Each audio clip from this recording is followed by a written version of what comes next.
Hey everyone, today we're exploring some of my favorite spots in the vibrant and eclectic Austin, Texas. Whether you're looking to hike to a waterfall, explore world-class museums, or cruise the lake in search of bats, Austin has something for everyone. I've been here many times over the years and I'm still finding new places every time I go. I originally included food on this list as well, but I have so many favorites that I had to break that out into another video. So let's jump into my top recommendations for the city of Austin and be sure to let me know what I left off in the comments. My first recommendation is to see the bats.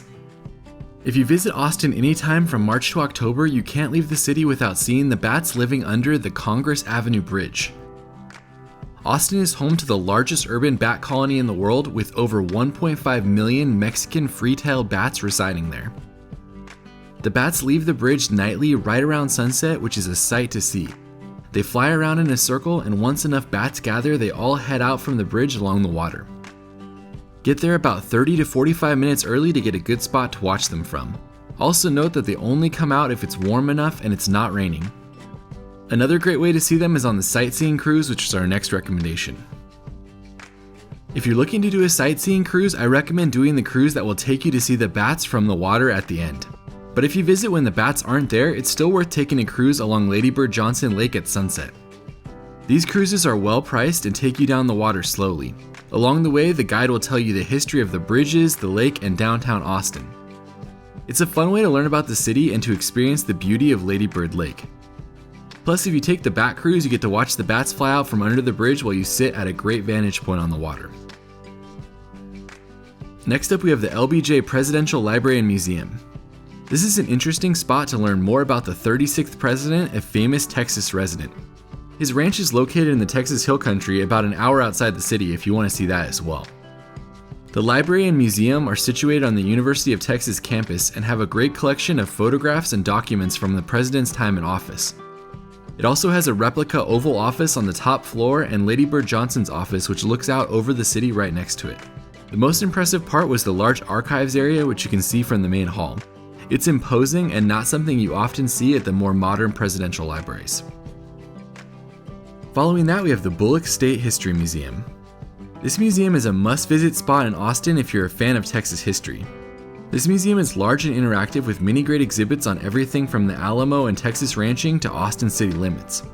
You can spend a few hours here walking the different floors and watching the educational videos they have on many of the vital pieces of Texas history. There's even an entire ship sitting on the museum's first floor, which gives you a little understanding of the museum's size. Don't forget to take a photo with the 35-foot tall bronze star outside the building when you're done.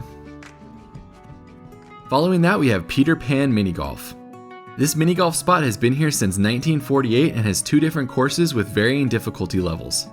Peter Pan Mini Golf is known for the sculptures that stand on many of the holes, with everything from a clown head to a T-Rex. While it's not difficult, it's a fun way to spend an hour in the city. Next up, we have McKinney Falls State Park. This is a beautiful natural area only 15 minutes outside of the city with many miles of hiking trails.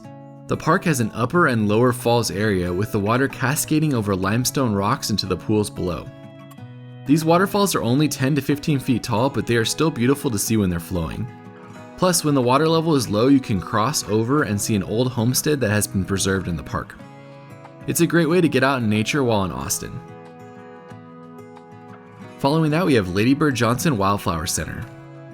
Alternatively, if you're visiting in the spring, you should consider going to the Wildflower Center. Named after the famous First Lady, a well-known advocate for nature preservation, this area is one of the most beautiful botanical gardens I've ever seen. It seamlessly integrates with the nature surrounding it and has miles of hiking trails through many different fields of flowers. Be sure to climb the tower in the middle to view the entire center from above and visit in the spring when the bluebonnets bloom. Next up, we have Barton Springs. Situated in the beautiful Zilker Park and fed by underground springs, Barton Springs has cool and clear water that forms a unique public pool. The small concrete dam that created the pool was built in 1918. I haven't gotten a chance to swim there as it's always been too cold when I visited, but the pool is historic and a fun summer meeting place for Austin. Plus, the water is around 68 degrees year-round. Next up, we have Mount Bonnell. Offering breathtaking panoramic views of the Austin skyline, Colorado River, and surrounding hill country, a visit to Mount Bonnell is a must for nature lovers and photography enthusiasts. The walk to the top of the 775-foot tall mountain is via a series of stone steps. It can be a little steep on the way up, but once you make it to the top, you can watch the ridgeline and take in many fantastic views of the surrounding area. It's an ideal spot for a leisurely hike, a romantic sunset, or an invigorating morning workout. Next up, we have the Pennybacker Bridge. Known for its distinct arch design and scenic setting, the Pennybacker Bridge is an iconic Austin landmark. While it's fun to drive across, the best views are from hiking the trail on the north side of the bridge. There are about a dozen spots here for cars that run along the side of the road, and the hike up is not official, so it can be steep and slippery. The views from the top of the cliffs below, the bridge, and the Colorado River are amazing.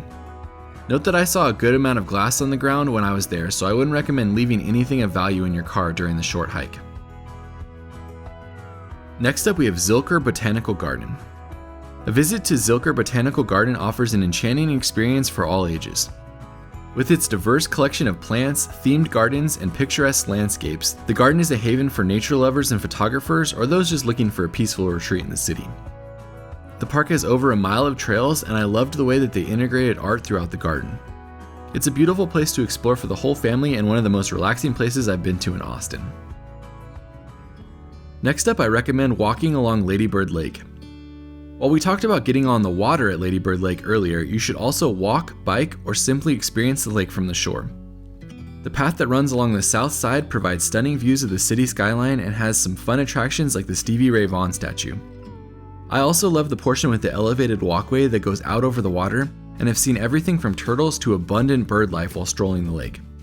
It's a fantastic place to unwind, exercise, or enjoy a walk. Next up, we have all the murals around Austin. The vibrant and ever-evolving street art scene in Austin adds a unique charm to the city. The murals are situated all over the city, and you can find maps online that will take you to some of the most popular. My favorite are the Austin mural near 6th Street and the Pizza Astronaut, which may only be there for a short time as the business it was situated behind is closed. Exploring the downtown murals offers an opportunity to appreciate the local talent and add a colorful twist to your Austin visit. Next up, for a quirky and offbeat experience, visit the Museum of Weird. This small museum has an array of oddities, curiosities, and unusual artifacts that are sure to pique your interest.